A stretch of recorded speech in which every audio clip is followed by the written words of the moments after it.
Hey, what's up guys? It's Token here again with another Tocens, Black Ops, Emblem creations, and whatnot. And today we're going to be doing the Playboy Pikachu. On the left you can see is what is in Black Ops, that is in-game and what you have on your player card. And on the right is what we were going for.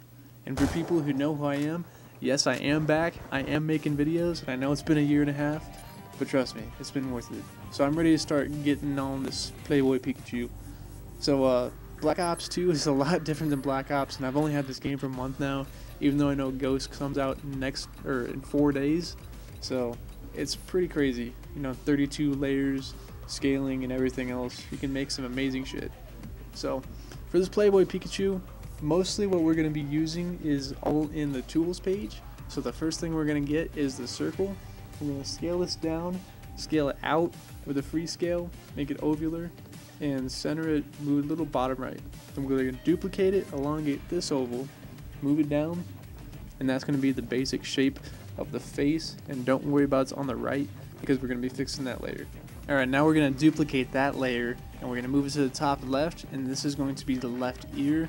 Elongate it a little bit, now we'll duplicate that one, shorten a little bit, and put it where the right ear will be. And I know it seems a little tedious with these small scales, but it's really worth it when you're trying to make something artistic. Now we're going to get the curved line from the tools page, and we're going to use this to finish up the left ear shape, because it's not just going to be basic ovals. We're going to make this one a little bit fatter with the free scale and move it up, have the bottom shape really in the center of the face. That's what it seemed good for me for placement. And now we're going to fix up the right ear, and we're going to have to grab the axe from the same page. Well, with the free scale, we're going to only free scale this to make it a little bit skinnier, not really a whole lot. Then we're going to scale it up a lot and move it to the top right out of the page.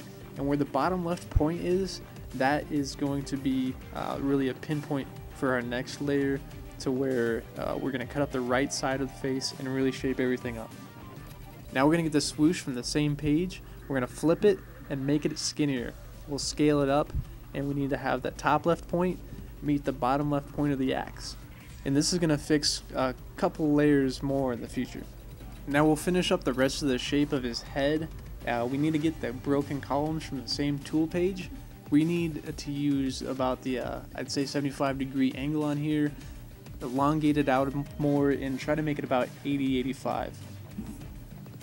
Scale this down a bit, and we're going to duplicate this, make it a little bit longer, and rotate it to the left a tidbit and make it bigger. And it seems a little fucking retarded over to the right, but you can see where the swoosh is going to blend that off, and everything is going to be okay. Now we're going to go ahead and make the bow tie. It's really simple. We need to go back to the tools page, get the same broken column. We don't want to duplicate it because we need the same scaling that it already is. All we have to do is flip it, rotate it, and put it in place. After that, we need to grab the lampshade. We're going to elongate it to the top a bit, rotate it 90 degrees to the right, and scale it into place. And now we got our bow tie. And to get the rest of his collar on, we're going to grab the monolith. We got to elongate that out, use the skinny side pointing towards the bow tie.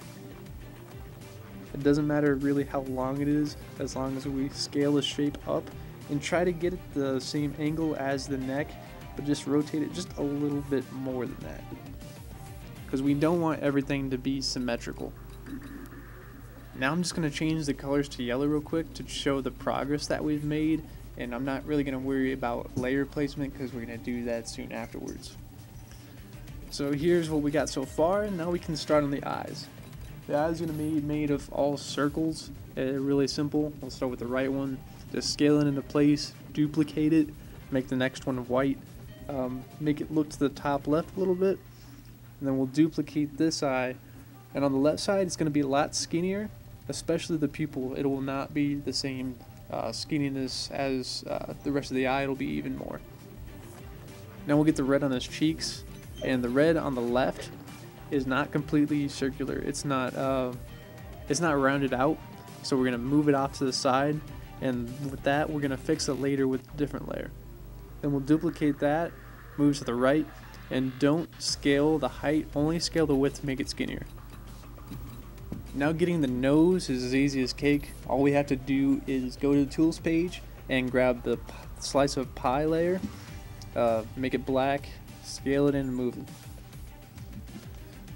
Now we got that, I'm gonna edit the layer placement, and all we have to do is really move the first oval that we put in over the curved line and make sure that swoosh is over the rest of everything else. Now I'm going to throw in the background white layer, and you can see how it all blends together. And the last thing we have to do is fix that red oval for the left side of his face. So I'll duplicate the axe, I'll make it black to show you exactly where I'm putting it, just curve it out and make it white. And now we've got our Playboy Pikachu. It's really cool, really simple. We got a lot of layers left, so you can do some creative shit with it. As you can see here, I've made another one that's like black and white, almost looks like a Grand Theft Auto 4 achievement. So that's it for this video, so watch out for the next ones, and peace out, peoples.